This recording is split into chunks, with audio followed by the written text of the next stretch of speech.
심장이 막 두근두근하고 숨도 못 쉬어서 병원에 가봤는데 아무런 이상이 없다고 합니다.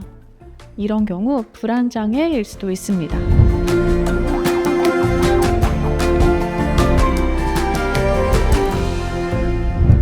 안녕하세요. 한방톡톡에서 인사드리는 최은지 원장입니다.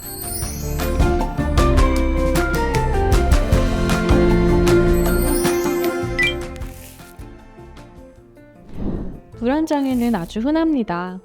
연예인들 많이 생기는 병으로 유명한 공황장애도 불안장애 한 종류이고요.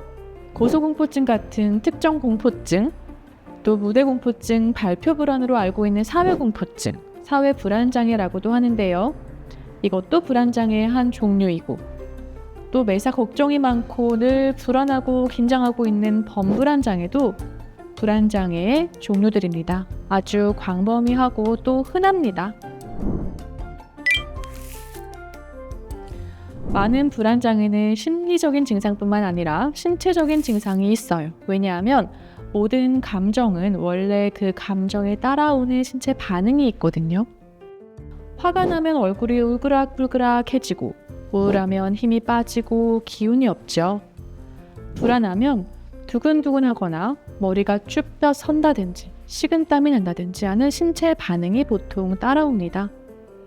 공황발작 같은 극심한 불안을 느낄 때에는 신체 반응도 극에 달해서 심장이 터질 것 같고 숨을 못 쉴 것 같고 정신을 잃을 것 같기도 하고 그렇죠.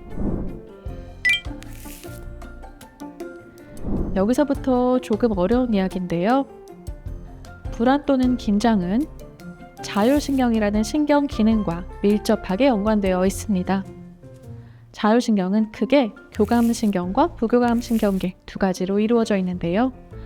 교감신경계는 투쟁 도피 반응이라고 해서 위기 상황을 감지했을 때 에너지를 집중해서 싸우거나 도망칠 수 있게 심장도 빨리 뛰게 하고 호흡도 더 많이 일어나게 합니다.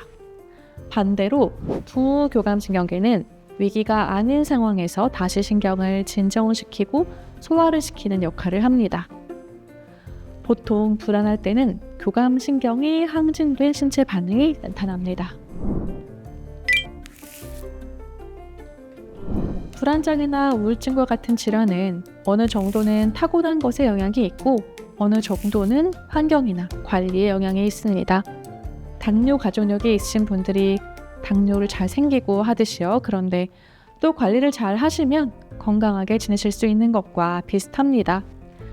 불안을 잘 느끼는 분들 중에 어떤 일을 성취를 잘 하시는 분들이 많아요.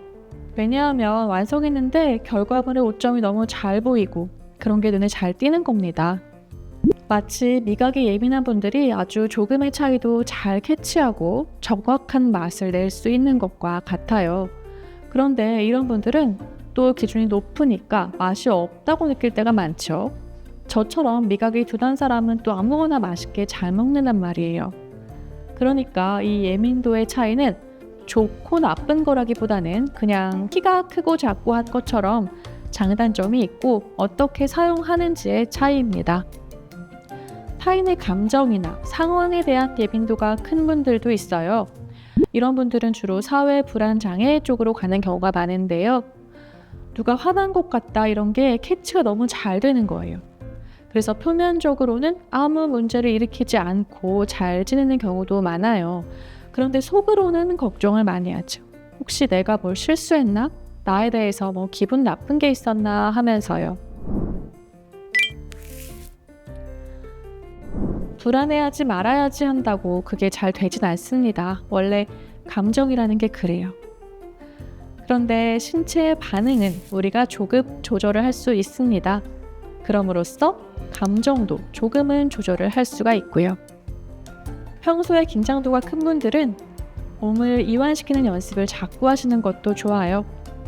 나도 모르게 자꾸 몸이 긴장하는 쪽으로 교감신경이 항진되는 쪽으로 가니까요. 일부러 내쉬는 숨을 좀 길게 하면서 부교감신경을 활성화시키는 그런 훈련을 하는 거죠. 호흡만 잘 해도 부교감신경계가 활성화되거든요. 그래서 너무 바쁜데 당장 뭘 할 수 있을까요? 한다면 수시로 심호 몇 번 하시는 것만 해도 좋습니다. 또 자기 전에는 5분 정도 호흡을 하면서 몸을 좀 편안하게 이완시키고 그리고 주무시면 좋고요. 그런데 지금 말씀드린 것은 불안이 어느 정도 컨트롤되는 분들의 이야기고요.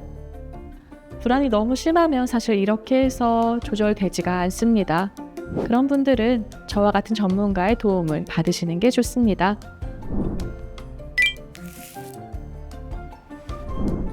불안 자체가 너무 심할 때는 항불안제, 신경안정제류를 처방받으시기도 하고 항우울제를 장기 복용하시고 오시는 경우도 많은데요. 사실 신경안정제라고 우리가 알고 있는 진정작용을 직접 일으키는 약의 경우에는 4주 넘게 복용하면 의존성과 금단 증상의 문제가 대부분 생기기 때문에 4주 이내로만 단기 치료 목적으로만 사용하게 되어 있습니다. 그런데 많은 경우에 이걸 줄이지 못하고 계속 복용하시는 경우도 많아요. 당장 너무 힘드니까 이러지도 못하고 저러지도 못하는 경우죠.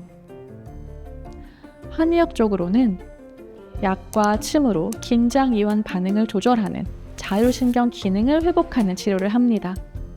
침치료나 약물치료는 교감신경계, 부교감신경계 모두에 영향을 미칠 수 있고 이외에도 여러 가지 기준을 통해서 특히 만성적인 불안을 조절한다고 알려져 있습니다. 불안은 없애라고 하면 더 불안해집니다. 원래 사람은 불안을 느끼면서 살게 되어 있습니다. 불안해야 미래에 대한 대비를 하게 되거든요. 만약 불안하지 않다면 시험을 앞두고 있어도 시험 공부도 안 하겠죠. 도로에서 사고가 날까 걱정하지 않는다면 운전하면서 조심하지 않고 막 달릴 수도 있겠죠. 불안은 원래 위험을 미리 감지하고 대비할 수 있게 해주는 중요한 역할을 합니다. 뭐든지 지나친 것이 문제죠. 너무 불안해서 시험 공부가 안 되거나 운전도 제대로 못한다면 안 되겠죠.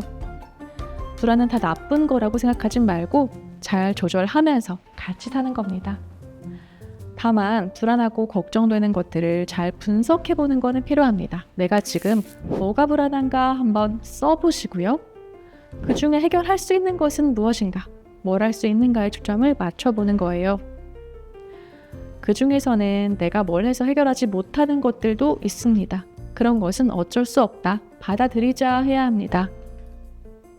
저도 불안을 잘 느끼는 편이어서 한동안 제 프로필 문구가 이거였습니다.